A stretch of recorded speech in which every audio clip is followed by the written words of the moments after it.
Sa kanyang unang pagharap sa media, matapos i-impeach ng Kamara, sabi ni Vice President Sara Duterte, abala na ang kanyang legal team sa paghahanda para sa impeachment trial. Ang bise, hindi pa raw nababasa ang mismong complaint, pero sabi niya, ang posibilidad ng kanyang impeachment noong 2023 pa raw nila pinaghahandaan. We've already started preparing the moment Franz Castro announced the impeachment plans, which was November of 2023.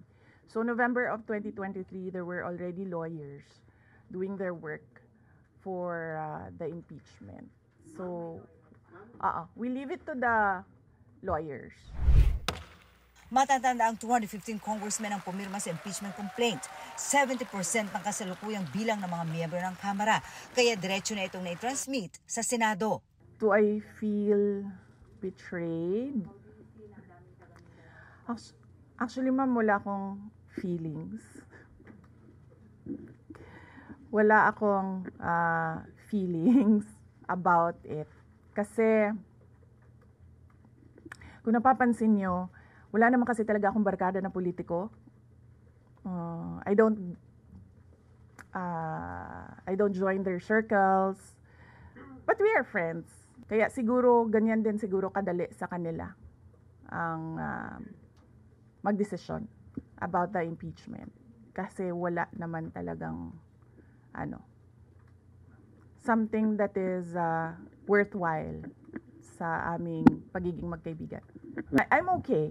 Alam nyo, mas masakit pa ang maiwanan ng boyfriend o girlfriend kesa ma-impeach ka ng House of Representatives.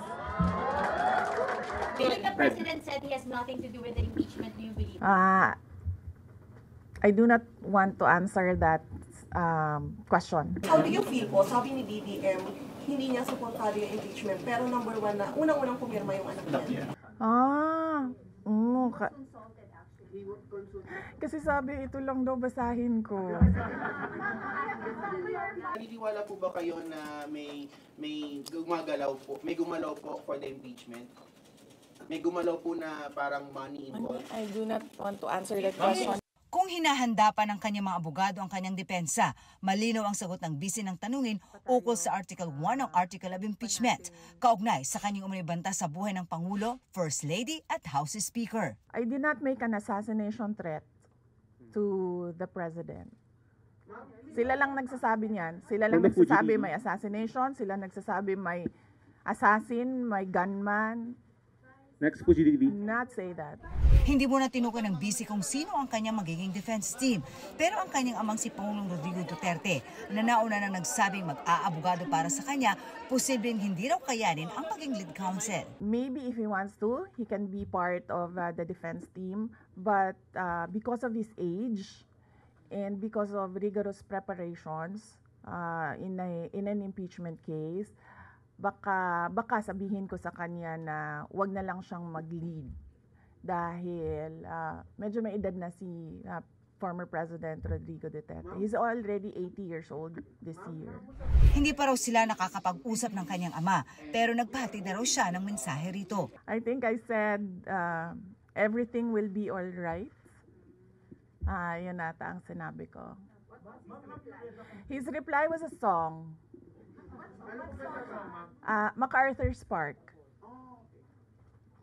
So, nagpadala siya ng video na kumakanta siya. Handa pa siyang humarap sa impeachment court? Kung pwede namang hindi, and I understand, pwede naman, hindi na. Oo. Kasi baka ma-intimidate lang sila lahat sa presence ko doon. Resignation is not an option. Actually, ma'am, wala pa tayo doon dahil yung mga abogado lang yung nagtatrabaho. Hindi ko talaga alam kung anong ginagawa nila. But I have a meeting with them. Ma'am, you said before na you're seriously considering to run for 2028. Now na may impeachment na, are you more decided to run in 2028? We are seriously considering that. But it's difficult to decide without numbers. So, kailangan malaman yung surveys and numbers. Sa next year pa yun. Oo. At sa gitna ng gulo sa politika kasunod ng kanyang impeachment, sabi ng bise, God save the Philippines. Maraming salamat sa oras ninyo. Magandang umaga. Oh, yeah. Yes, happy Valley. basing on the palakpak ng mga kasamahan ko sa Office of the Vice President, okay naman sila.